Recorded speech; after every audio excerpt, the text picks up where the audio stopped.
Ludmila, a comunidade escolar é muito grande e vasta, né? Vários são os elementos envolvendo essa comunidade. E a gente tem aí um elemento que pode ajudar muito a eficiência da educação ou comprometer os resultados da aprendizagem. Então, eu queria falar um pouco com você sobre a família, né? O papel da família dentro desse processo, né? Quais são as dificuldades que você vê hoje na participação familiar? Qual é a importância, né, da participação familiar nesse processo de educação, na escola? E quais são as dificuldades que a gente percebe hoje pela ausência da família?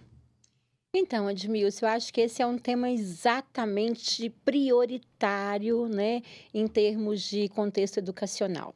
Quando a gente pensa na comunidade escolar, e é bom que todos que estejam aqui nos assistindo compreendam de quem a gente está falando. Comunidade escolar é o professor, a supervisora pedagógica, o diretor ou diretora escolar, os estudantes, né, que é o nosso grande público, e as famílias. Então, as famílias, elas estão contidas dentro da comunidade escolar, né? E quando a gente pensa nessa relação família-escola, isso é um processo de construção, né? A gente precisa ter estratégias de acolhimento dessas famílias, né? E isso é um desafio muito grande, porque as famílias são extremamente heterogêneas, né? A gente Verdade. tem famílias que todo dia estão lá na escola, que demandam um diálogo com o professor, que acompanham para a casa do seu filho, acompanham esse desenvolvimento acadêmico e pedagógico. E a gente tem famílias hoje que entregam para a escola toda a responsabilidade da educação, né? Mais do que uma educação formal, uma educação que deveria estar sendo de responsabilidade da família e se ausenta desse acompanhamento escolar. Então, eu acho que mais do que pensar em dificuldades nessa relação família-escola, a gente precisa pensar nos desafios, né? Que tipo de estratégia pedagógica nós que somos profissionais da educação temos que pensar e podemos desenvolver para trazer essa família para dentro da escola, né? A família que é amigo da escola. E aí a gente pode pensar em várias ações. A escola e a escola pública, que é desse lugar que é a minha trajetória profissional e desse lugar que eu falo, ela é, por legislação, uma escola que pressupõe uma gestão democrática. E quando a gente fala em gestão democrática, a gente está falando de participação, né? Então, dentro do próprio ambiente escolar, do contexto escolar e da política educacional brasileira, nós temos vários recursos, né, que garantem essa gestão escolar e que muitas vezes as famílias desconhecem. Então, nós temos o colegiado escolar, que é um fórum muito importante de participação, onde as famílias têm assento, né, para tomar as decisões, acompanhar o projeto político-pedagógico da escola, acompanhar o desempenho dos filhos, né, acompanhar a organização até, vamos dizer, espacial desse ambiente escolar, né, participar de eventos que a escola realiza, seja uma feira de cultura, uma Olimpíada, enfim. É um espaço de decisão democrático onde a família tem assento e precisa se apropriar do colegiado escolar. Ele é obrigatório, o colegiado é obrigatório tanto na escola pública quanto nos colégios, né, na rede particular? Bom, está previsto na legislação brasileira, né? E o Ministério da Educação e Cultura, ele regulamenta todo o sistema de ensino, seja público ou privado, desde a educação básica, então começando lá na educação infantil, passando pelo ensino fundamental, ensino médio, educação de jovens e adultos, até o ensino superior. Então, toda unidade de ensino deveria ter um colegiado escolar. Então, eu, como pai, por exemplo, vamos supor, quer seja ensino infantil, né, lá no maternal, no prezinho, no Uhum. ensino fundamental, no médio ou até na faculdade, eu posso me dirigir à instituição de ensino e me informar sobre como é o colegiado e posso até querer participar. Sim, você pode e deve, né? Você pode perguntar para a professora do filho ou para a supervisora na secretaria escolar quando vai acontecer a eleição para o colegiado, porque ele é um órgão que é eleito, né? E isso tem que sair um edital, uma publicação, dando ampla divulgação desse processo para toda a comunidade escolar, né? Além do colegiado escolar, Edmilson, a gente também tem as das assembleias escolares, que também é um fórum muito importante de participação das famílias junto com os educadores, né? As assembleias seriam as reuniões de pais? Exatamente. Nós temos assembleias que têm caráter mais deliberativos, em termos até de decisões mesmo, né, que a escola tem que tomar, seja no âmbito pedagógico, curricular, ou de projetos, ou de escola em tempo integral. E a gente tem reuniões de pais mais pontuais, por exemplo, uma reunião que costuma ter uma frequência maior das famílias, que é a entrega dos boletins, a entrega das notas, né? Tradicionalmente, a gente percebe que tem uma presença e uma frequência maior das famílias nesse momento de entrega de resultados, vamos dizer assim. E a família é um pouco mais distante dos fóruns de processos decisórios, de acompanhamento e participação da política. Desconhecendo que elas poderiam influenciar ou ajudar ou interferir, no bom sentido, de alguma ação que ela gostaria que a escola fizesse ou que a escola não fizesse. Quer dizer, ela poderia participar mais discutindo desses fóruns que você está citando e muitas vezes desconhecem essa possibilidade. Sem dúvida, né? E aí, reuniões de pais também, nas redes públicas de ensino, a mídia divulga isso amplamente, são distribuídos kits de material escolar, uniformes escolares, né? Algumas redes entregaram agora, inclusive, tablets, né? E essas reuniões são muito importantes, as famílias têm que acompanhar esse calendário escolar. As redes de ensino têm um calendário, essas reuniões já estão previstas, né, com uma certa periodicidade. Então, pelo menos uma assembleia em cada semestre letivo deve acontecer.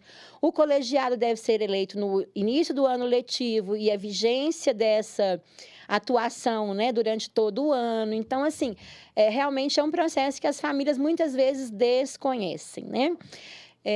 Eu acho que outros espaços importantes também de participação das famílias é a escola de paz, né? A escola de paz é um modelo muito exitoso em que a gente traz para dentro da escola as famílias numa perspectiva educacional.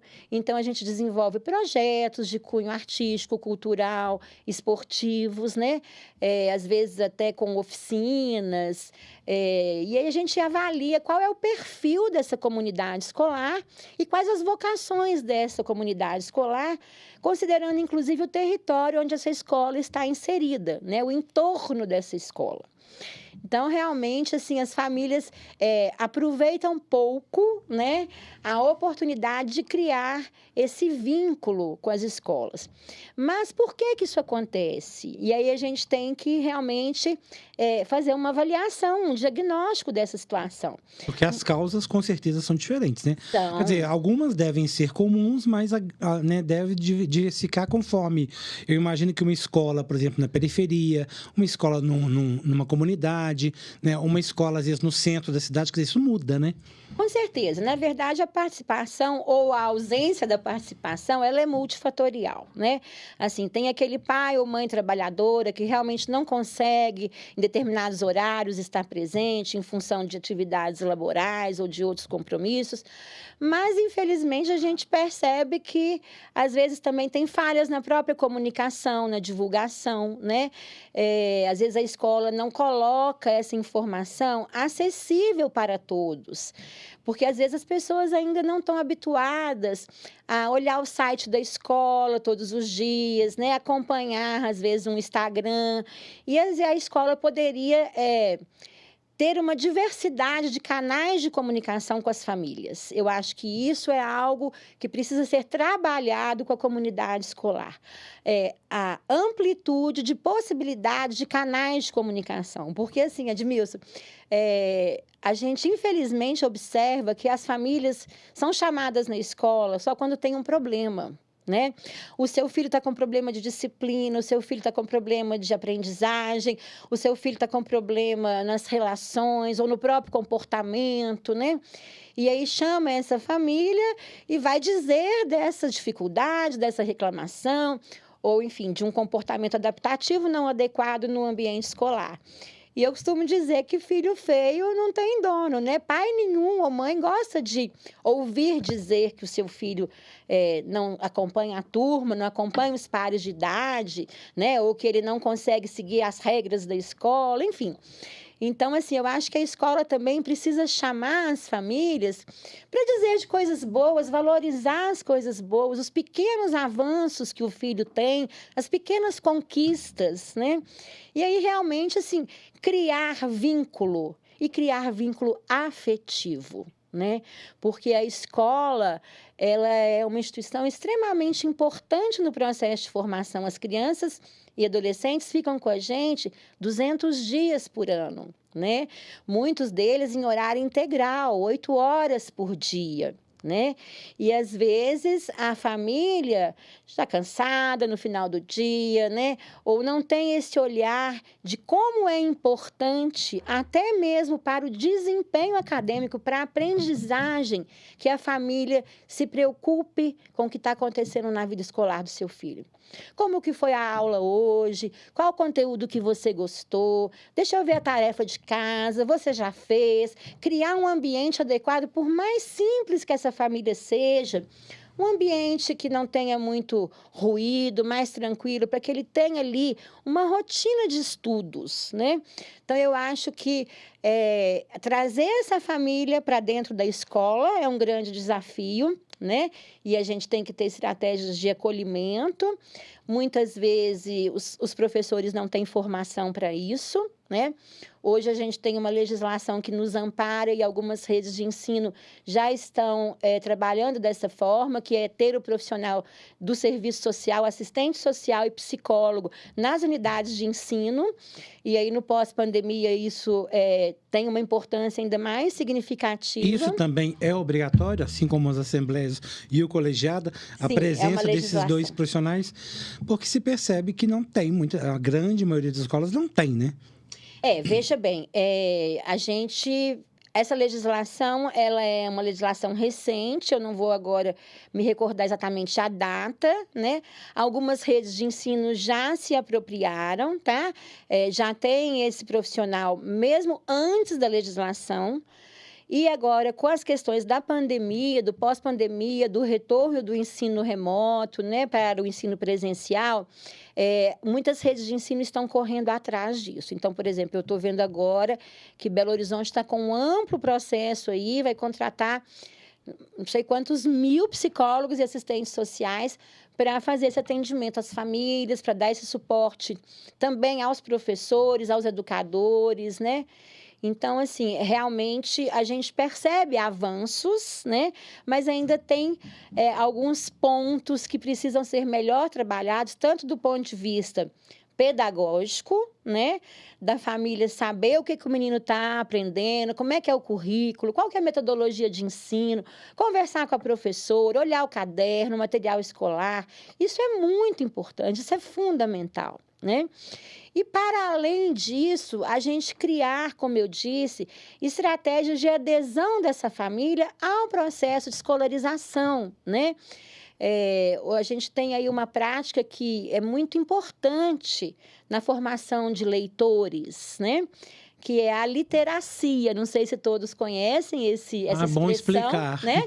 Esse tema, mas o que é a literacia? Literacia nada mais é do que você ensinar os pais a ler com os filhos em casa, né? Então, a gente tem projetos ligados à biblioteca escolar e ligados a outros recursos culturais, onde você pode fazer empréstimos de livros para essa família levar para casa. Começa com livros pequenininhos, livros com mais ilustrações e menos texto. Procura dentro da bibliografia, desse acervo bibliográfico da escola, os temas de interesse desse estudante, os temas mais próximos à realidade dessa família. Aí a gente empresta os livros, a gente orienta como que a família vai fazer, a hora da leitura. Essa leitura é muito bom que ela seja feita em voz alta, né? Porque quando a gente está ouvindo o som das palavras, a gente também está criando um repertório. Eu não sou fono, né? Mas a gente começa a enriquecer o repertório, o vocabulário, ouvir o som das palavras, essa relação grafema, fonema, né? A escrita e o som. Vai ajudar também essa criança a desenvolver o processo de escrita, né? E o próprio processo de alfabetização. Esse é um recurso muito importante, né? Que a gente pode fomentar, o professor pode fomentar, a escola pode ter um projeto nesse sentido.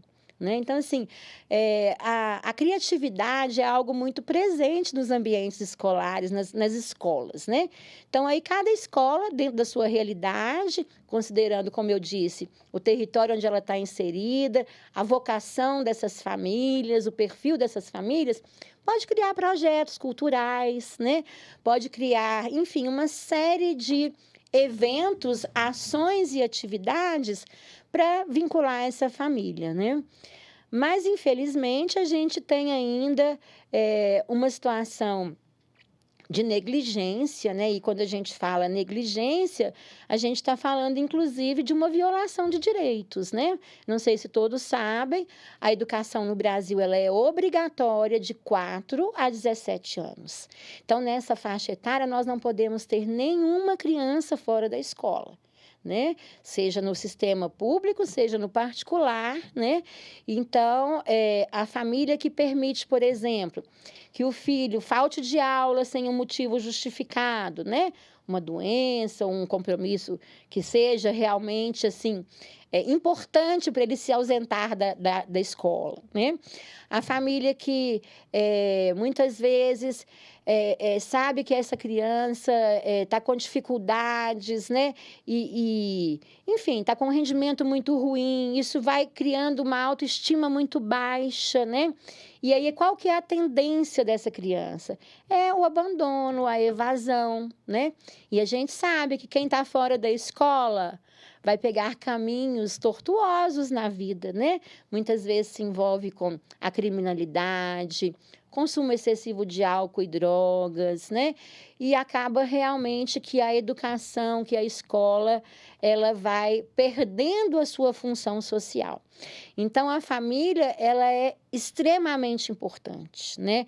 Eu falo que não é nem um tripé, porque é o estudante, a escola, a família e o poder público, né? Então, são 4, senão a mesa fica manca, né? Quando Exatamente. A família não está junto... E essa comunidade escolar que você está pontuando aí, ela acaba também ela vem com alguns desafios e uns paradoxos, que, obviamente, você, com todo o seu trabalho nessas redes municipais que você já atuou e atua em várias cidades, você deve ouvir muito algumas questões do tipo, os pais que precisavam mais vir não aparecem, ou, em geral, nunca aparecem. Né? Os estudantes que têm mais dificuldade ou que precisariam de mais atenção não têm com quem conversar. Os melhores estudantes, os estudantes que estão mais tranquilos ou caminhando bem no aprendizado, né, são os pais que estão mais ali próximos. Há também a questão do paradoxo, rede pública, rede privada, né? Acaba que a rede privada tem um acompanhamento maior, tem os pais mais próximos, porque o que a gente vive é um mundo ou um cotidiano em que os pais trabalham mais, né? Antes, se os homens trabalhavam, as mulheres também estão trabalhando por uma questão pessoal ou por uma questão de necessidade, né? Tem a questão das famílias que são comandadas, a grande maioria delas, principalmente na rede pública e às vezes, né, em outros lugares específicos, comunidades que são comandadas por mulheres, né? Às vezes não tem a figura paterna, não tem uma família, digamos, ali.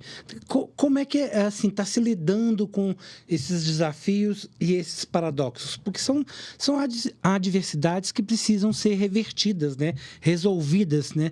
Já se consegue lidar com isso atualmente de uma forma mais eficaz, que já foi mensurada ou que já foi comprovada? Olha, na verdade, Admilson, o grande desafio é lidar com o ser humano, né? Porque pessoas são diferentes. Né? O que motiva uma pessoa não motiva a outra, o que é prioridade para um não é prioridade para outra, né? Mas com certeza a gente está sempre monitorando essas questões, né, em termos de gestão da educação, e a gente trabalha muito na perspectiva da educação parental. O que é essa educação parental? É ensinar os pais a ser pais. Ensinar os pais as responsabilidades de ser pais, que esse pai ele precisa ter autoridade sobre os filhos. Respeito. São alguns conceitos, né, e alguns princípios que, infelizmente, a gente percebe que às vezes vai se perdendo, né? E aí eu preciso fazer uma crítica até em relação ao uso excessivo das tecnologias. O que a gente vê muito hoje? O famoso filho do quarto, os filhos do quarto, né? Então, a criança vai para a escola, os pais vão trabalhar. Vamos pensar numa família com uma organização tradicional, pai, mãe e filhos, né?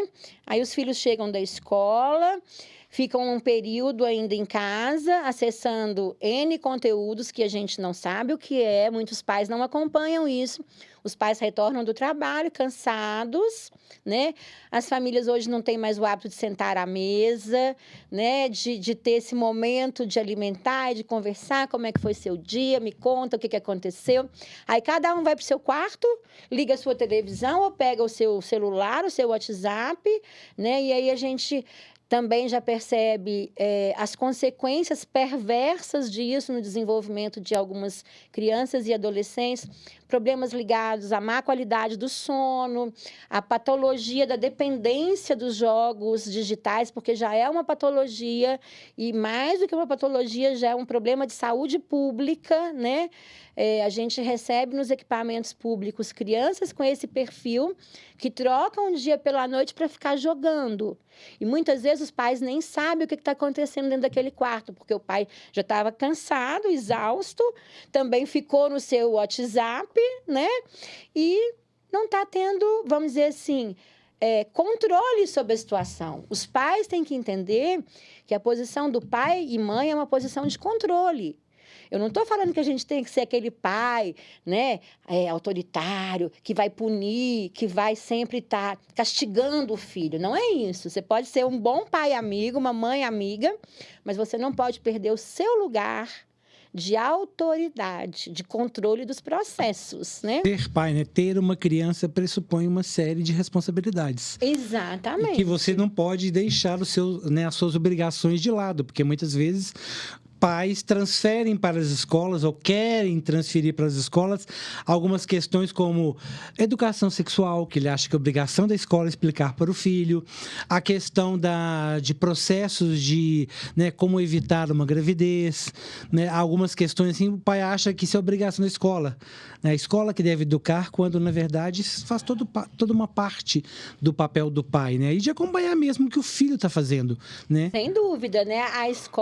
A escolarização é uma complementação da educação familiar na perspectiva da escolarização formal, ensinar a ler, escrever, mas formar a criança em termos de princípios morais, né? A escola até trabalha a cultura de paz, né? O respeito, a empatia, a solidariedade humana, mas isso tem que vir do núcleo familiar, né? E realmente a gente às vezes percebe, né? Infelizmente, famílias um pouco desestruturadas nesse quesito, né? Que tem outras questões envolvidas, questões macro, né? Culturais, às vezes até econômicas, sociais, que não é do campo pedagógico e nós não temos governança. A escola não consegue resolver tudo, né? Mas muitas vezes, Admilson, a gente, nessa trajetória longa aí na educação, e principalmente na educação pública, eu já ouvi diversas vezes isso, assim, na porta de escola, na entrada e saída, aquele movimento diário, ou mesmo quando a família é chamada para uma conversa, eu já ouvi isso várias vezes. Eu não sei mais o que eu faço com esse menino, eu não aguento mais esse menino. Vocês têm que resolver esse problema, né? A família dizendo para a escola. Transferindo. Sabe? Vocês têm que resolver esse problema. Mas aí a gente precisa entender o seguinte: a escola tem uma limitação em termos dessa atuação, né? E tem também vamos dizer assim, uma função específica, tem um conteúdo pedagógico que tem que ser trabalhado de acordo com a idade dessa criança, né? Tem todo um trabalho que é pedagógico. A escola não pode deixar o pedagógico para começar esse processo de formação e educação que muitas vezes a família está deixando, vamos dizer assim, um pouco solto, né? Ou não está dando a devida atenção. E com a pandemia, Edmilson, parece que essas questões, elas tomaram, assim, uma dimensão muito maior, né? A gente vê os pequenininhos que voltaram da educação infantil, uma idade em que a estimulação é tão importante e o brincar é tão importante, né? E aí eu me lembro de N situações, assim, dos pais dizendo isso, né? Eu não sei como é que eu vou brincar com meu filho, eu nunca brinquei com meu filho. E para um pai brincar com o filho, ele não precisa ter um brinquedo estruturado, caro, né? Que comprou numa loja, num shopping. Ele pode brincar com um copo d'água, com a imaginação, com os dedos, legume, né? a sombra na parede, enfim. Mas ele tem que estar predisposto a doar seu tempo.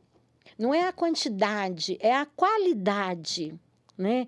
Outro dia eu estava atendendo uma criança, e aí ela me disse o seguinte, ela já está numa fase de pré-adolescente. Eu queria muito que minha mãe fosse minha amiga, que eu pudesse conversar com ela, assim como eu estou conversando com você.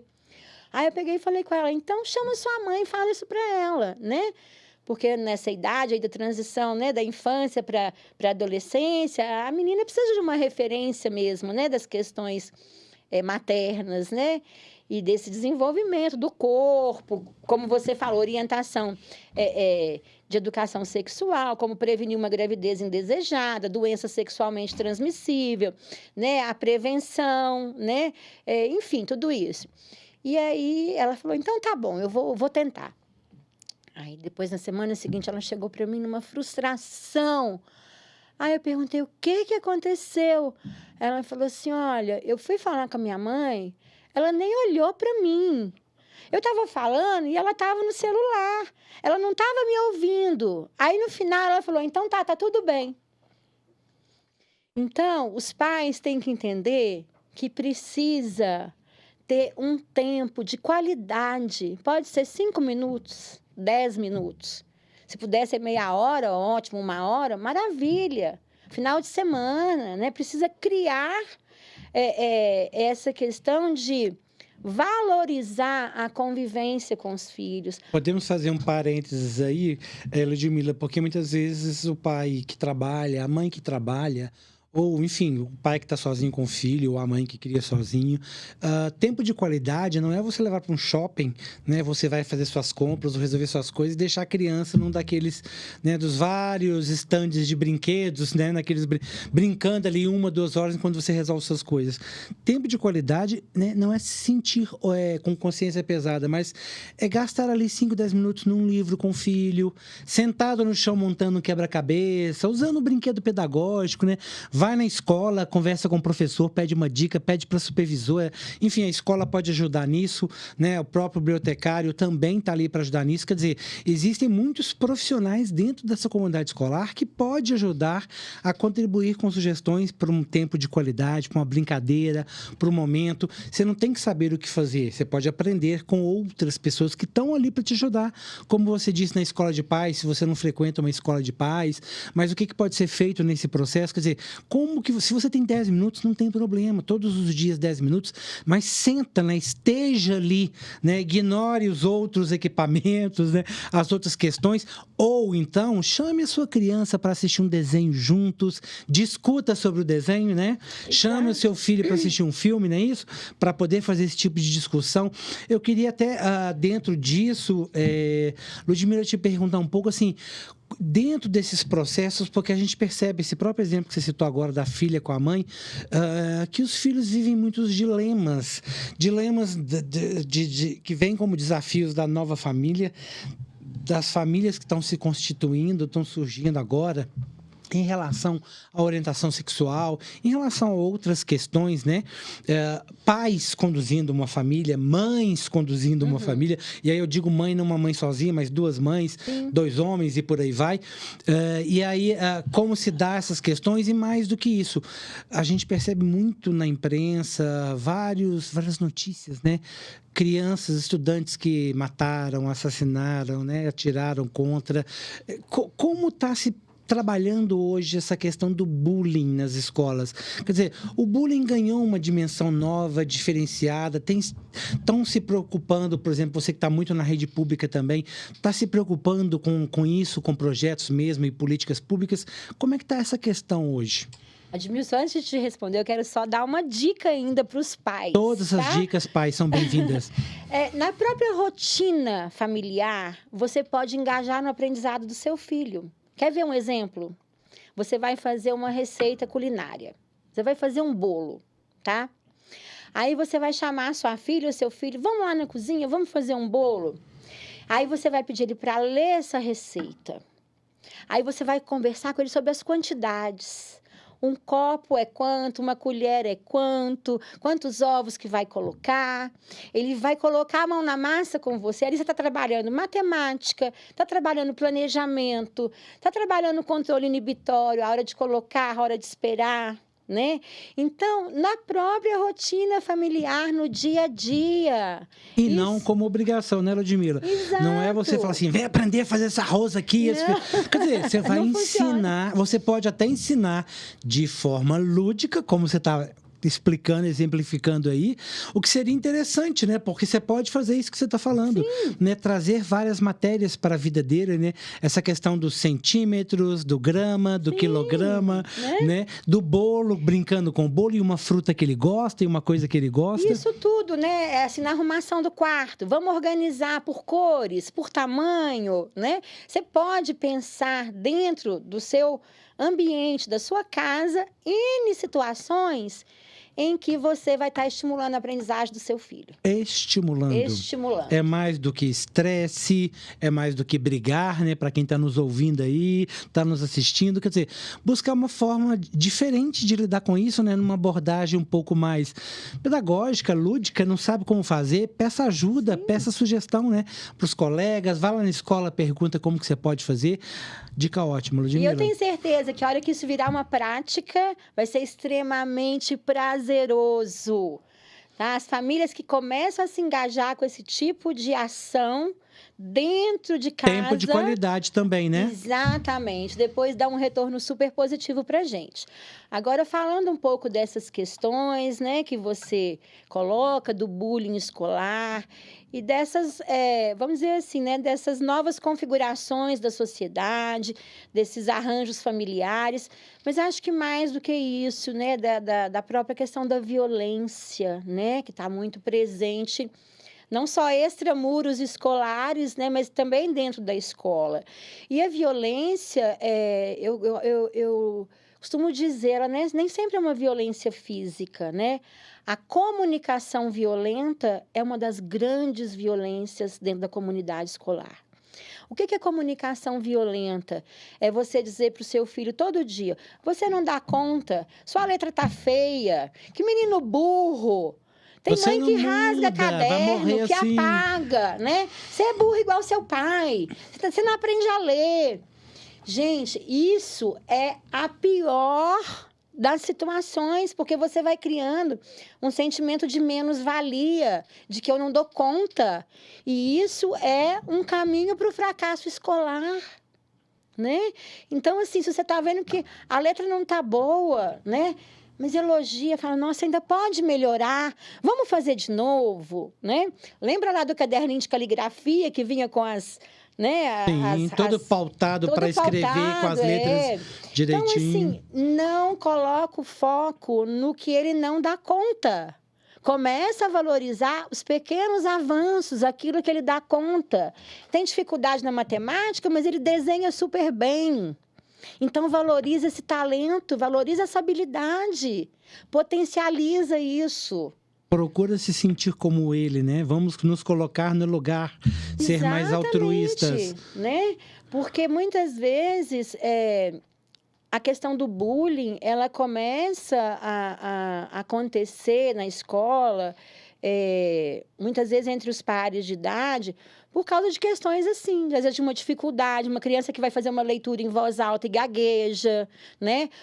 E tem outras questões, por exemplo, a obesidade, o sobrepeso, que também é responsabilidade dos pais, físicas, né? cabelo, tem né? tudo isso, né? Você, por exemplo, ia sofrer bullying, onde chamar de careca, né? Enfim. Não é? E aí, como é que você está preparado para lidar com isso? Se é uma criança, como você deu o exemplo aí, com baixa autoestima, ela vai tender a sofrer com isso. Porque muitas vezes isso é reforçado pela família, né? E isso é um grande erro, né? A gente só olha aquilo que ele não deu conta, o que fez errado, e esquece de valorizar o bom, o positivo, o crescimento, o desenvolvimento. Educação é processo. É processo, e às vezes esse processo é mais lento para alguns, é mais rápido para outros, é mais fácil para um, né? Vai depender do cérebro de cada um, de coordenação motora, de N coisas. E aí, o que a gente observa hoje, isso é muito triste, é um adoecimento das crianças em termos da saúde mental. A ansiedade, cada vez mais precoce, a depressão infantil. Um fenômeno que é muito presente, que é o courting, né? Você deve conhecer os adolescentes que se cortam, né? E que muitas vezes os pais nem percebem, porque no pulso é um lugar que se esconde muito facilmente, nas pernas, né? Na coxa. Às vezes, quando o pai percebe, já está tão avançado. Eu tenho lá adolescentes com ferimentos profundos, né? E dentro disso que você está falando, Ludmila, só uma parte, é que muitas vezes os pais não percebem, né, não sabem o que fazer com isso, não acompanham, né, porque não fazem o próprio papel, né, de estar junto, de monitorar, de ouvir às vezes um pouco o filho, né, de fazer esse processo de ter um tempo junto para discutir, para brincar, qualquer que seja ele, né? E a criança se sente sozinha, o filho se sente sozinho, não consegue se identificar. Aí você abre espaço para que ele possa formar uma turma com quem você não gostaria, né, fazer amigos, entre aspas, aí, né, com pessoas que talvez você ache que não fosse uma boa influência, quando na verdade você não aproveitou para criar ali uma base sólida, né, crenças e valores, talvez da sua família ou da própria escola. E às vezes também a própria escola não conseguiu identificar comportamentos que pudessem ajudar ou prevenir, né, ou reverter essa situação. Exatamente. Uma coisa que é muito importante, Admilson, a gente entender que a aprendizagem depende da afetividade. Aprender pressupõe algo que seja prazeroso. Aprender tem que ser gostoso. O menino tem que gostar de ir para a escola. Gostar do material, dos livros, da professora, de fazer a tarefa em casa, né? E como é que a gente vai, novamente, estimular isso?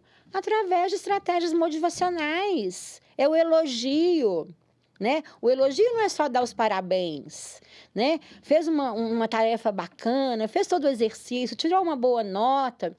Aí você compensa, deixa ele assistir um filme que ele gosta, mais horas no joguinho do celular, faz uma comidinha que ele gosta, ou leva para dar um passeio na praça, não sei, soltar papagaio, andar de bicicleta, enfim. A família precisa entender que precisa ter estratégias de recompensa e motivação durante o processo de aprendizagem, porque isso vai também instigar essa criança e esse adolescente a querer descobrir mais, a ter uma perspectiva mais investigativa, ter uma curiosidade maior, né? E essas são habilidades preditoras para a aprendizagem, né? Essa perspectiva do querer saber, né? De conhecer, de buscar, né? Informação. Isso é muito importante. Então, a família, novamente, tem um papel fundamental. Ela é protagonista, né? A gente ouviu isso muito durante a pandemia, os pais reclamando muito, né? Ah, não sou professor, não sou pedagogo, agora tenho que estudar em casa com meu filho, papapá, popopô. Mas, assim, na verdade, o pai ele tem que ser um pouquinho de tudo, né? Vamos combinar, um pouquinho psicólogo, um pouquinho professor, um pouquinho pedagogo, para ele dar conta de acompanhar essa trajetória dos filhos, né? Então, assim, isso é de cada um, mas é importante que as pessoas façam essa reflexão. Eu acho que o bacana desse programa é a gente provocar essa reflexão nas pessoas, né? Assim, como é que eu estou atuando como pai e mãe em relação à vida escolar do meu filho? Tem pai e mãe que não sabe o nome da professora, que nunca foi na escola do filho. Isso é real, né? E são aqueles que nunca vão, que nunca vão. E aí, assim, a gente tem no Brasil, todo mundo sabe disso, uma rede de cuidado e proteção, né? Então, a criança que está fora da escola, ou que está sendo negligenciado o direito à educação, a gente tem como acionar Conselho Tutelar, Ministério Público, que são órgãos de proteção social à criança e ao adolescente, né? E que fazem também essa, vamos dizer assim, cobrança em relação às famílias, né? Porque se a família está ausente, não vai na escola, não acompanha, a criança não desenvolve, ou falta muito, está muito infrequente, ou é uma criança que tem muitas reprovações, né? A própria escola pode notificar o Conselho Tutelar, dizendo dessa situação, dizendo da negligência familiar, né? O Conselho Tutelar seria a primeira instância, então o Conselho vai fazer uma intervenção junto a essa família, né? Mas tentando aí fazer um alinhamento de conduta, né? E muito nessa perspectiva também da educação parental, né? De dizer quais são as responsabilidades do pai na educação dessa criança, né? E o próprio Conselho Tutelar também pode, se não tiver êxito, né? Nessa conversa, nessa sensibilização das famílias, esse caso pode avançar para o Ministério Público. Mas isso é o caminho que a gente não quer andar, né, com as famílias. Esse é a contramão. O que a gente quer é a família amiga da escola, é a família participativa, né, a família presente, a família atuante. Isso é o que a gente tenta construir diariamente, né, nessa relação aí da comunidade escolar, que é, vamos dizer, uma relação extremamente importante no processo de formação do cidadão, né? Porque a gente está falando de uma criança que vai se tornar um adulto e que precisa estar no mundo de maneira responsável, né? De maneira principalmente produtiva e feliz, né? Feliz, que é o que a gente quer. A gente teve hoje uma verdadeira aula, né, sobre a questão da comunidade escolar, com as 4 pontas que fazem parte, principalmente falando da família e o que a família tem que fazer ou como fazer isso.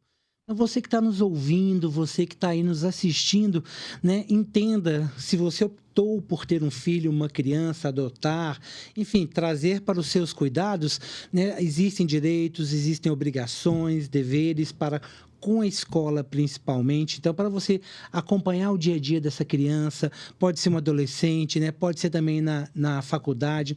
Tem a questão do colegiado, que você pode participar, pode estar presente, pode ajudar a contribuir para mudar os projetos ou ajudar a sugerir novos projetos na escola.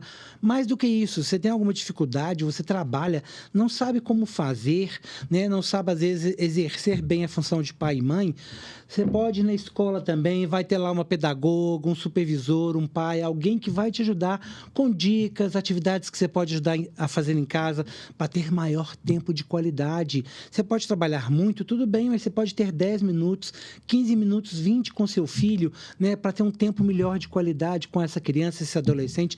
Não perca essa oportunidade de estar mais tempo com ele. Você também deve cobrar do poder público políticas públicas para ajudar mais na escola, na sua comunidade. Tem problemas de bullying na escola, tem problemas com o professor, né? Claro que sempre o diálogo é a melhor forma de fazer isso, mas tem formas lúdicas de fazer isso também. Tem escola de paz, procure saber aí na sua comunidade se tem, né, perto de onde você mora. Participe, ajude também seus parentes, amigos, outras crianças, né? Vamos colocar o nosso tijolinho, a nossa contribuição para melhorar a educação que a gente tem no Brasil, na sua região, na sua cidade, no seu bairro, mas também melhorar o ensino, né, para que essa aprendizagem seja melhor. Então, enquanto família, né, participe, seja um pai, uma mãe, alguém responsável por um aluno, participe dessa comunidade, vamos ajudar a melhorar mais essa educação.